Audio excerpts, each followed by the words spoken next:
അല്ലെങ്കിൽ ഇപ്പൊ കൊണ്ടുവരുന്ന പൊതിച്ചോറ് തുറന്നു നോക്കുക, അതിന്റെ ഉള്ളിൽ കൊടി എങ്ങാനും വെച്ചിട്ടുണ്ടോ എന്നുള്ളത്. ഇത്രയും സാധാരണമായ ഒരു പൊതിച്ചോറ് വീണ്ടും വീണ്ടും കേരളത്തിൽ ഒരു വലിയ വിവാദമായി കൊണ്ടിരിക്കുകയാണ്. ആരോഗ്യവകുപ്പ് മന്ത്രി മുരളീധരൻ ഇപ്പോൾ ഒരു പുതിയ സംഭവം കൊണ്ടുവന്നിട്ടുണ്ട്. കൊടി കുത്തി വെച്ചിട്ട് പൊതിച്ചോറ് വിതരണം വേണ്ട, നമ്മളൊരു കമ്മ്യൂണിറ്റി കിച്ചൺ തുടങ്ങിയിട്ടുണ്ട്, നിങ്ങൾ അവിടെ കൊണ്ട് കൊടുക്കുക എന്ന് പറഞ്ഞിട്ട്. അല്ല, ശരിക്കും എന്താണ് നിങ്ങളുടെ പ്രശ്നം? ആ കുത്തിവെച്ച കൊടികളുടെ കൂട്ടത്തിൽ നിങ്ങളുടെ കൊടി ഇല്ല എന്നുള്ളതാണ് നിങ്ങളുടെ പ്രശ്നമെങ്കിൽ അത് നിങ്ങളുടെ പ്രസ്ഥാനത്തിന്റെ പ്രശ്നമാണ്. അതിന്റെ പേരിൽ പാവപ്പെട്ടവന്റെ അന്നം മുടക്കാൻ നിൽക്കരുത്. ഇത്രയും നാൾ നിങ്ങൾ എവിടെയായിരുന്നു നിങ്ങളുടെ യുവജന സംഘടനാ നേതാക്കൾ? എന്തുകൊണ്ട് അവർക്കാർക്കും ഈ ഒരു പരിപാടി ഏറ്റുപിടിക്കാൻ സാധിച്ചില്ല? എന്തുകൊണ്ട് അവർ പൊതിച്ചോറ് കളക്ട് ചെയ്ത് കൊടുത്തില്ല? നിങ്ങളെ കൊണ്ട് കഴിവില്ല എന്നും കൂട്ടിയാ കൂടില്ല എന്നും നിങ്ങൾക്ക് അന്നും അറിയാം, ഇന്നും അറിയാം. പിന്നെ എന്തിനാണ് വെറുതെ ഒരു ഷോ ഓഫ് കാണിക്കുന്നത്?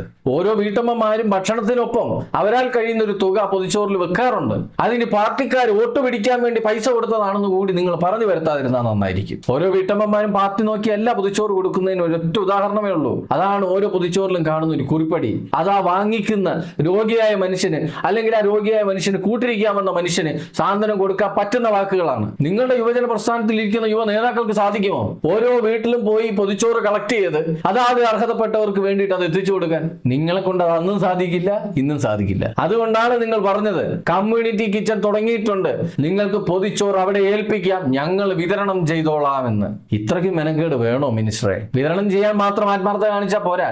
ഓരോ വീടുകളിലും കയറി ഇറങ്ങി പൊതിച്ചോറ് തരാൻ സാധിക്കുമോ, നിങ്ങൾക്ക് ആഹാരം തരാൻ സാധിക്കുമോ എന്ന് പറഞ്ഞ് അവിടെ നിന്ന് കളക്ട് ചെയ്യണം. അതിനും വേണം ഒരു ഗട്സ്. അത് നിങ്ങൾക്ക് ഇല്ല, നിങ്ങളുടെ യുവജന നേതാക്കൾക്കും ഇല്ല. അല്ല, നിങ്ങൾ എന്താ കരുതുന്നത്? ഒരു കമ്മ്യൂണിറ്റി കിച്ചണും തുടങ്ങി അവിടെ കുറച്ച് യുവ നേതാക്കളെയും കൊണ്ട് ഇരുത്തി കഴിഞ്ഞാൽ ഈ പൊതിച്ചോറ് കെട്ടുന്ന വീട്ടുകാർ തന്നെ അവിടെ കൊണ്ടുവന്ന് ആ പൊതിച്ചോറ് ഏൽപ്പിക്കണം എന്നാണോ ചിന്തിക്കുന്നത്? അപ്പോഴും മേലനങ്ങി പണി ചെയ്യാൻ ഒരു ഉദ്ദേശവും ഇല്ല, അല്ലേ? അത് ശരിക്കും നിങ്ങളുടെ പ്രശ്നം എന്താണ്? ജനങ്ങൾക്ക് ഒരു സേവനം ചെയ്യുമ്പോൾ അവിടെ രാഷ്ട്രീയം കുത്തി നിറയ്ക്കുന്നു എന്നുള്ളതാണോ നിങ്ങളുടെ പ്രശ്നം? എന്നാ ഞാൻ ചോദിക്കട്ടെ, ഇവിടെ കേരളത്തില് പുതിയൊരു മെഡിക്കൽ കോളേജ് വരാൻ പോകുന്നു എന്ന് പറയുന്നു. അതും ജനങ്ങളുടെ നികുതി പണം കൊണ്ട്, നിങ്ങളുടെയോ നിങ്ങളുടെ കുടുംബത്തിന്റെ അല്ല.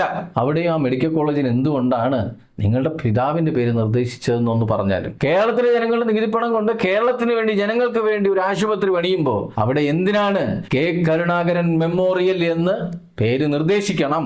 അവിടെ നിങ്ങൾ ഉദ്ദേശിക്കുന്ന രാഷ്ട്രീയമല്ലേ? എന്തുകൊണ്ട് സാധാരണ ഒരു മെഡിക്കൽ കോളേജായിട്ട് മാത്രം പണിയുന്നില്ല?